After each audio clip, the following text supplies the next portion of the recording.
Hey everybody, welcome back to Mile ADV, a true beginner's guide to adventure motorcycling. I'm not looking very camera ready today because I forgot my hat and I've been riding the bike and I had a helmet on. So with that being said, today we're talking about the top 3 things I've been doing to help overcome one of my biggest fears as a new ADV rider, and hopefully they'll help you as well. So with that, let's get into it.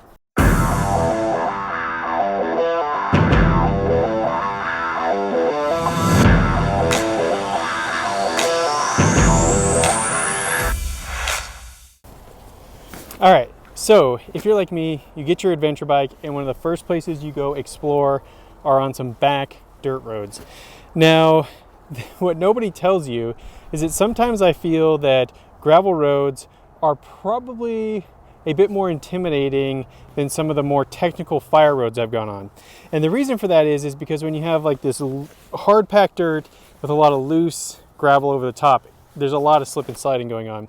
And so I made the mistake of when I first started of going out with some riders who were far above my ability. If you haven't seen the video, there's a video, you can click it here, wherever, YouTube, do your magic, that talks about my first ADV group ride experience. In my defense, if you haven't seen that video, I did clarify with the group leaders multiple times that I was brand new and that this truly was a beginner-friendly ride. They assured me that it was. Turned out it wasn't. But the short of it is we hit this really cool gravel road and everybody was going a lot faster than I was, and I eventually basically ended up riding by myself because I just didn't have the skill set, and more or less I wasn't comfortable on gravel roads.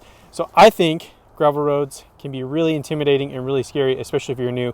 So here are the 3 things that I've been doing to help me get more comfortable on what I think are some of the best things about bigger adventure bikes, and that's being able to rip backcountry dirt roads. Number 1, staying seated.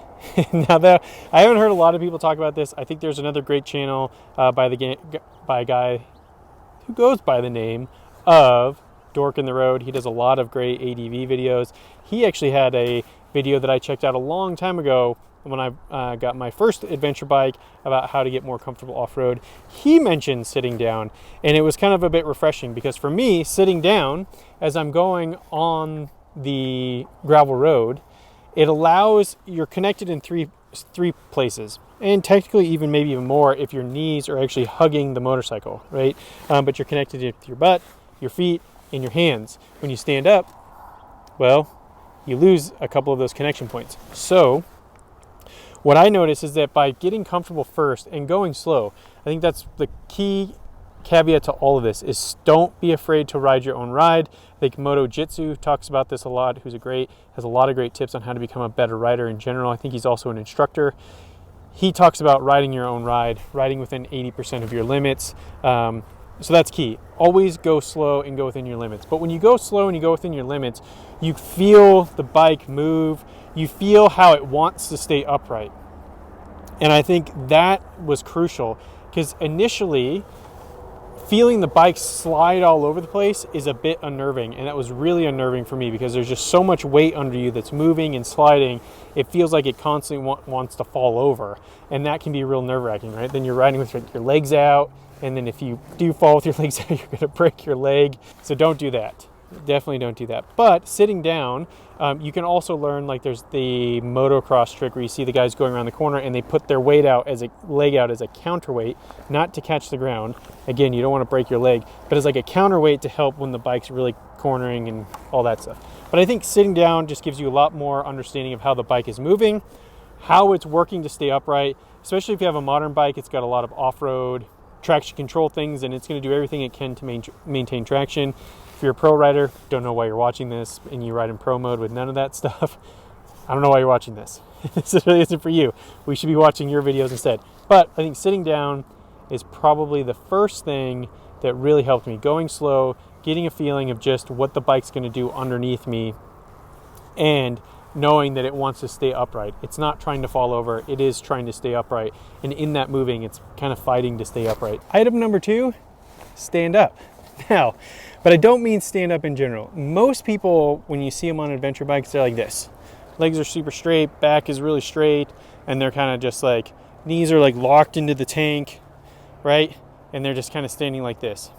I think you should ride, if you've ever ridden a mountain bike, and if you've ever ridden with anybody that's really good at downhill, like maybe has raced downhill, they always talk about this attack position, like getting some weight over the front end and also bending your knees and getting your elbows out wide. This will also come into play in my third tip that I think was really helpful for me. But remembering that, like getting into this attack position like this, when you're going over rougher stuff, and especially on gravel roads where it's kind of loose, you're a lot more comfortable. Your elbows act as shock absorbers and your knees act as shock absorbers. The bike, fork and rear shock are acting shock as shock absorbers. So everything just becomes a lot more smoother ride, and you're a lot more confident, at least for me, when I kind of get that weight over the front end, butt kind of back over the back end, and feet really planted on the pedals. Really helps. Also, not squeezing the tank. I've heard some people talk about squeezing the tank helps give you some stability, but I think when I talk about number 3, you'll understand why that wasn't really helpful for me. I think having my knees more straight and out in kind of an attack position also helps me to be able to lean into the bike. So as you're going around a corner, you kind of want to lean on the opposite peg, if that makes sense, because it helps to push the weight straight down as opposed to the side, which could kick the bike out. So it allows, when your legs are out like this and you're kind of more in an attack position, you can lean your weight as you're going around corners. You can shift your weight better. The bike, you have better kind of shock in moving.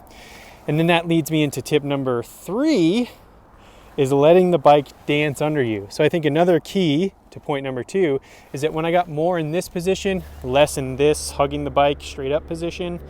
Now I will say, caveat, note to self, this position can be really comfortable and relieving when you get on like a nice straightaway where it's pretty smooth, to kind of release some tension off your lower back. If you're like me and old and have old man back problems, it can be this position can be helpful at times. Not always a bad position.